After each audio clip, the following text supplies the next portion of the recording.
Well, hello, everyone, and welcome to this episode of Things That Matter with Marty McNabb.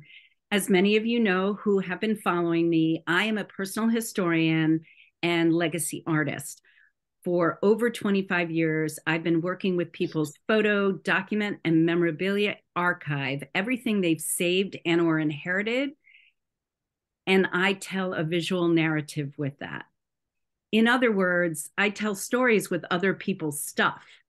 And so, needless to say, I have been fascinated ever since with the stories that get attached to the things that matter, the things we keep, the things we wear, the things we have around us, the things we carry with us.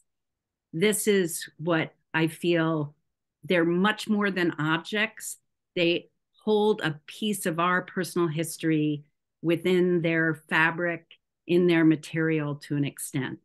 So I am thrilled today to have a wonderful guest who I have the great pleasure of being connected with through a friend of mine, a friend of ours, Skye Bergman, who is a filmmaker and of Lives Well Lived and more. I hear she just got back from a trip from Japan where she's working on her next film. So I'm delighted. I was introduced to Diana and was told about Diana's storytelling event that she has every fall. And that's where I got a chance to connect more deeply and then find out more about the community and what she's building. So today I invited Diana to bring an object that holds a piece of her pandemic story, because our last event was Show and Tales, Artifacts and Totems, the pandemic edition. And needless to say, we all have our stories. So without further ado, I am going to pass it over to you, Diana. Thank you so much for joining me. Well, thank you for having me, Marty. It's such a pleasure to meet you. I love what you do. I love your passion for what you do. So I appreciate it. All right. So when you asked me to pick an item that would in some way be emblematic or capture something important for me during the pandemic, I have to admit I struggled with it because I just started my business, and I, like many people, was very busy trying to figure out where I wanted to pivot. My college-age daughter, who had literally, I don't know how many months, just over 6 months in on her first year of college, and I was a new empty nester, so it was a very busy time, and I have to say I felt a little guilt for it. But instead of being a time of depression for either of us or any of us in our family, we live in the middle of nowhere. So here in New Hampshire, it wasn't fearful to go walking outside of my home. I also felt relatively safe because of the degree of interaction.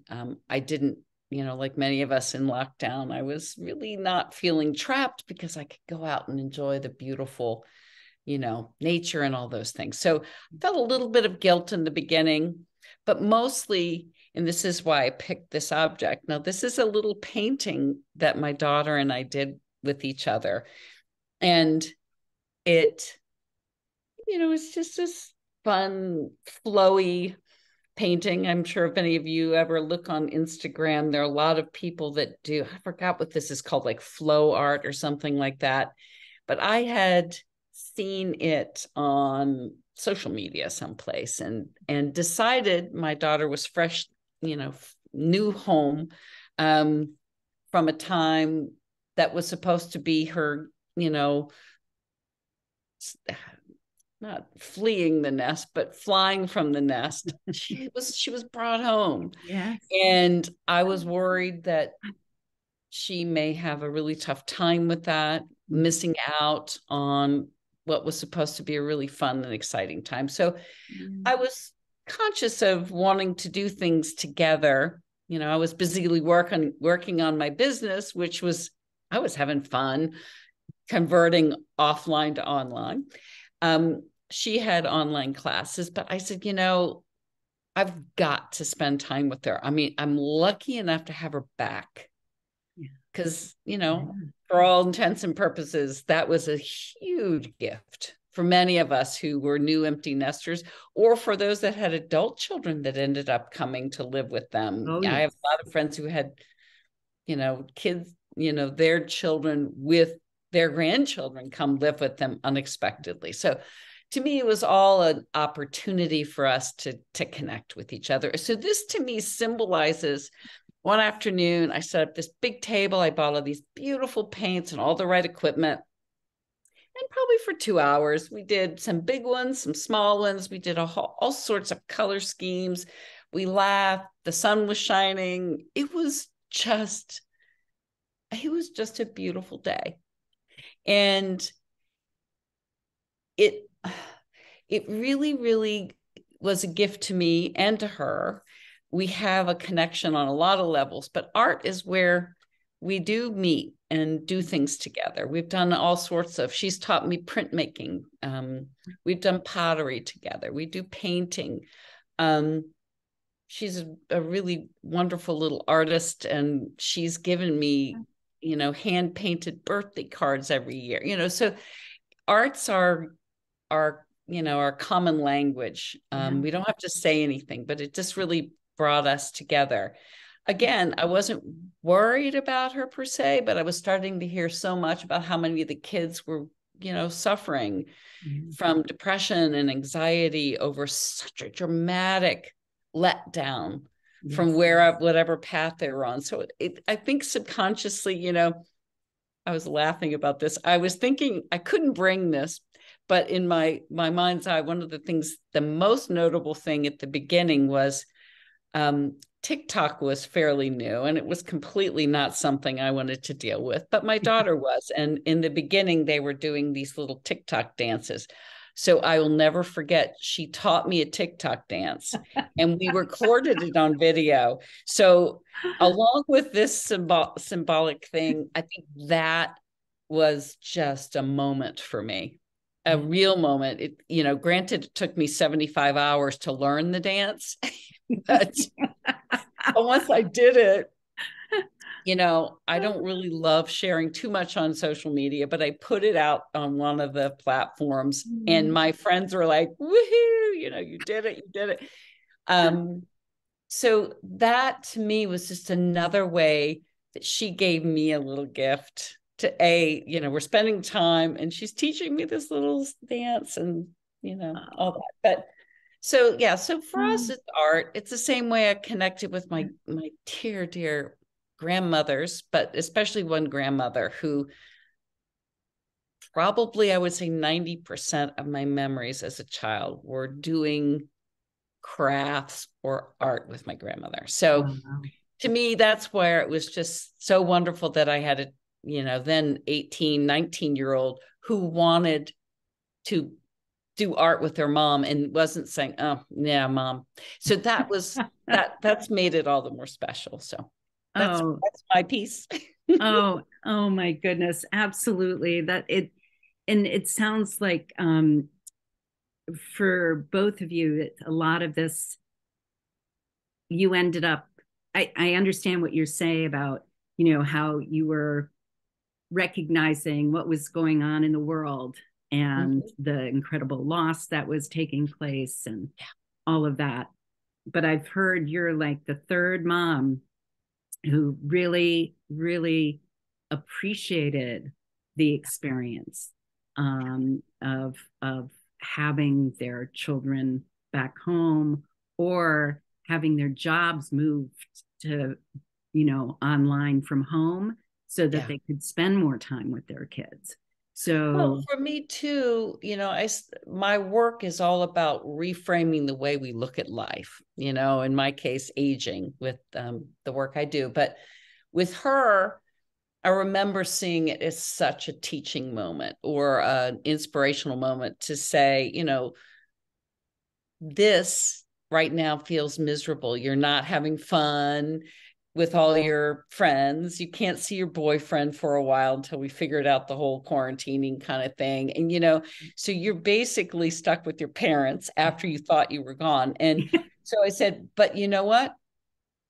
Resilience is created as we go through challenge. And you may not feel it now. It's a pain in the whatever to go online for your Zoom classes. Most of your professors are clueless of how to use Zoom to do good teaching. So you feel like it's such a waste. But the perspective shift. And I said, when you look back, when you're an adult with children, you'll tell the stories of, having to rush home and wear masks and clean groceries on the porch. I said, this is a moment in your life that is unlike any moment we've ever had as a collective human global thing. This is remarkable history in the making.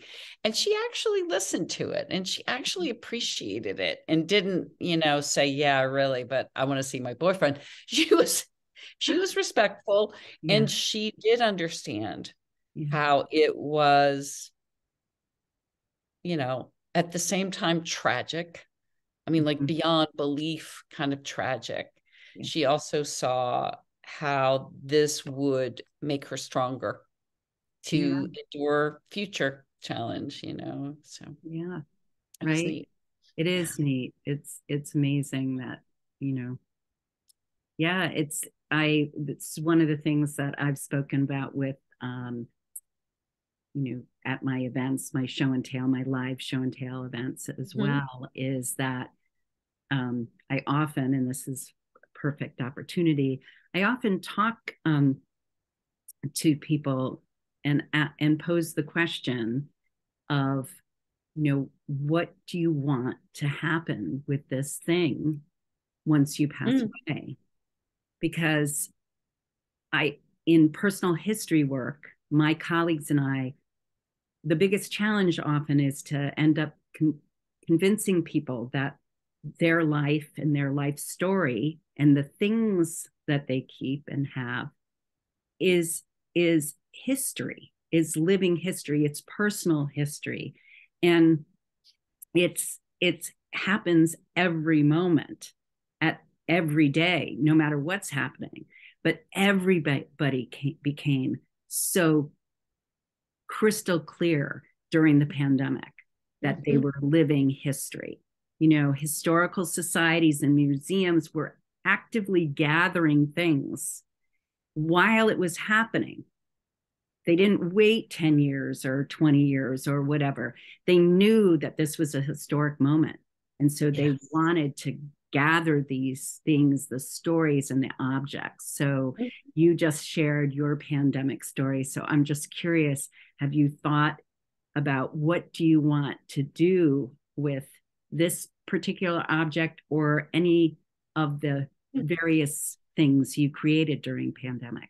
Well, thank you, because I think that I am a big memento person. Like, my daughter and I used to go to this little island in Maine and paint together. And I took all of our paintings, scanned them, and made a book out of it. So what you've just, because I haven't done either a story that I share with her or we share together. So maybe you've instigated an idea, because I think a lot of us have been like, is it really over? It's probably never going to, COVID will never go away. But the pandemic per se is the crazy 18-month period plus. But yeah, so I think what you've done for me is to say, maybe this is just the symbol that we can trigger and create our shared story or even our independent story for her to hold on to and share with her kids, and her kids'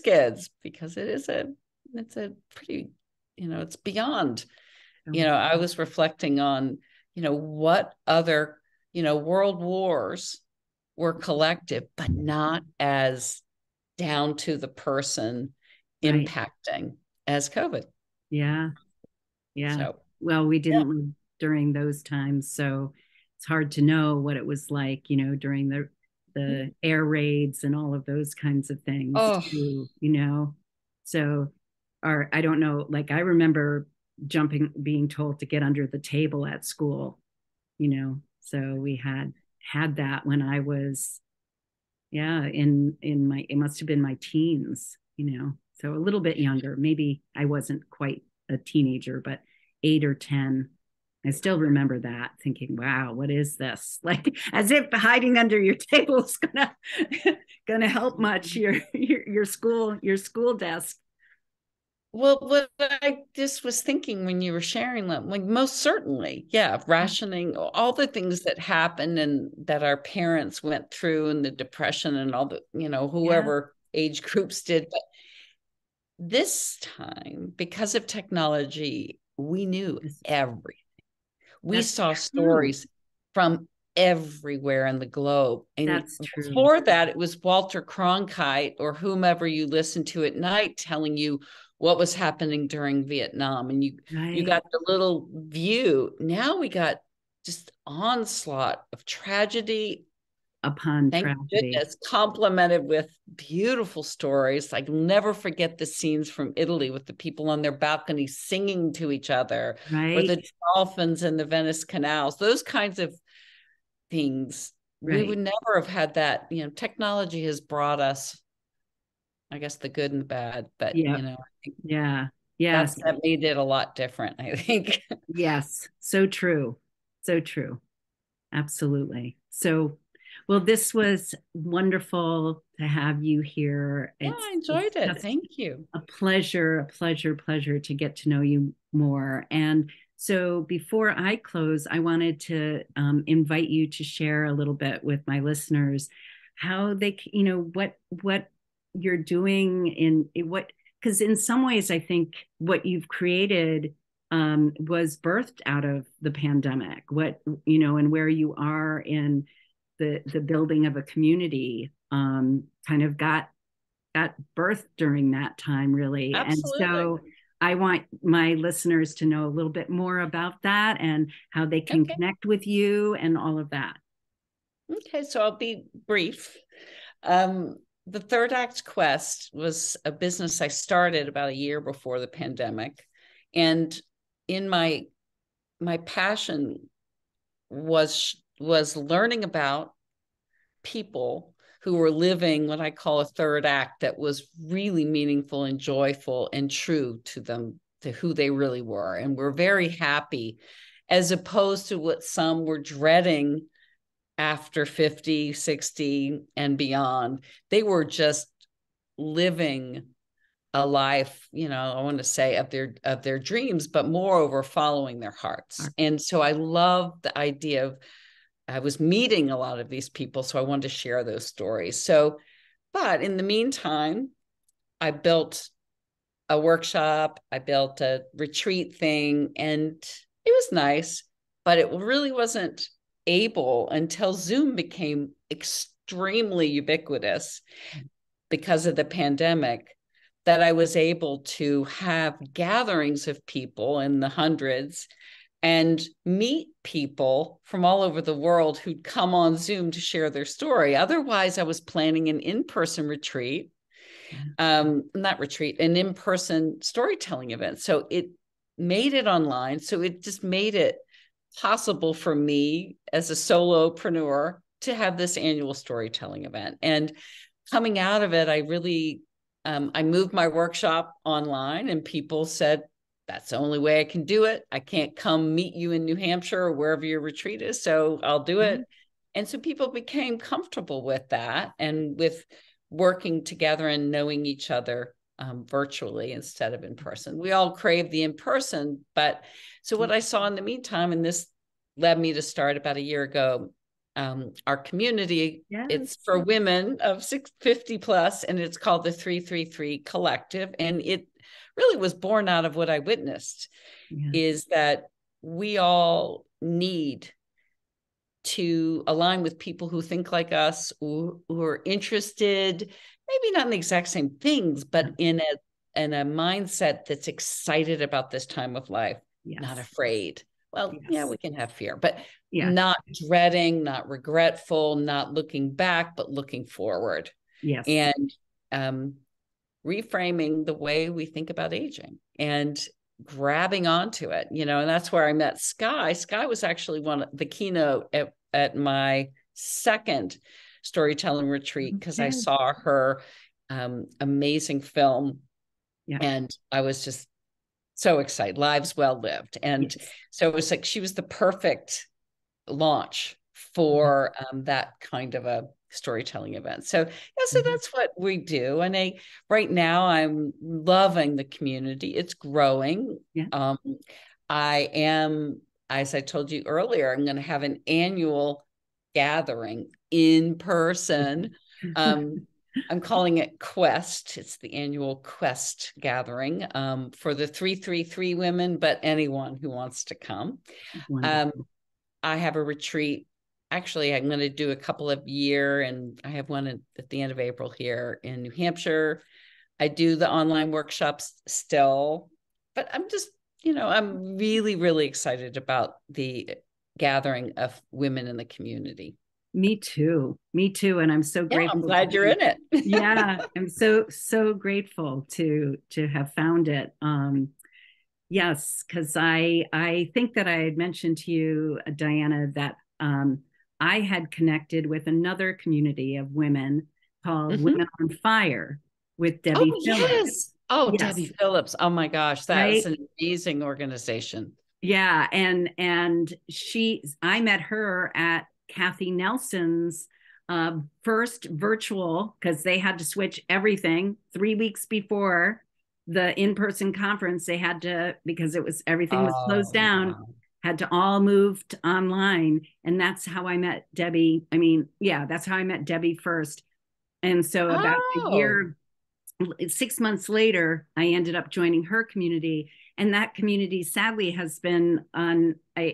Debbie's taken a sabbatical, a break, or whatever. But I was just getting, into it, and it was like really wonderful to have that during the pandemic, of course. And so pretty much around that same time is when you came into my life, and I was just like, I mean, if On Fire is kind of closed, I was only a member for less than a year. I was like, there's the 333, and I'm so grateful to. And I will put all the information in. I'm hoping for the sake of the women and Women on Fire that it evolves to, because I know from what I saw from Debbie's work that people were extremely connected. Talk about connection. We're extremely supportive. I think, we all hope for this time in our lives, no matter what differences we have in interest or location or anything like that. We all hope to be surrounded by the kind of people who nurture our ideas, right, and support them. And, even some of our best friends can be afraid of us doing something different. Absolutely. And actually taking the wind out of our sails. So this, this idea of like, the Women on Fire. Fire. Yeah. Yes, so, exactly. So, well, I hope to continue to introduce 333 to the Women on Fire, and my individually and collectively, because I think what I experienced in Women on Fire is very similar to what your community is. You're gathering a good group of human beings, a good group of women that, like you said, are excited about their third act, enjoy their lives, love their lives. It can't not necessarily easy, but they love what they're doing, and they do what you basically were talking about. They seek out the silver linings. Yeah. Like you. Well, you stay open too. I think you have to be open to being a newbie at something. You have to be, regardless of whether you're a president of something in the past, when you're new, when you're following something new and making a change, you got to be a beginner. And so that takes a lot of vulnerability, and it does. Readiness and openness, I think, is really what it comes down to. So. And that's what I see. So I look forward to Yeah, be thank you, continuing to Marty. be part of it and get more involved in it as we go. And I just want to take this moment to thank you again for sharing the story of the thing that matters to you and sharing your pandemic history, and your daughters. And I love that you and your daughter share this, and that not only that, it's grandmother, you, daughter, and then granddaughter. Like, it's so many generations, and that's what creativity is all about, is passing it on and forward. So I appreciate that. And I just want to thank everybody for watching and or listening to this episode of Things That Matter with Marty McNabb. And again, please come to one of my live virtual show and tales. I do some in person. Those will be listed on my website. You can find them there. And if you're looking for a unique way to build connection, community, and legacy with your team, your volunteers, your donors, your family even, reach out to me and some of my story share hosts to host a special story sharing gathering for you. And lastly, if you're looking for an interesting way to market your business, reach out to me about the Show and Tales membership community, where I teach you how to host these events as a way to market your business. So thank you again for joining me. Thank you so much, Diana. I look forward to seeing you in your community. Well, thank you, Marty. And I hope that as I put together plans for this in-person gathering in 2024, I would more than love to have you lead a Things That Matter experience with us. So let's talk about that. Absolutely. You can count me in. All Yay. right. Thanks much. Have a beautiful day. Thank you. You as well, Diana.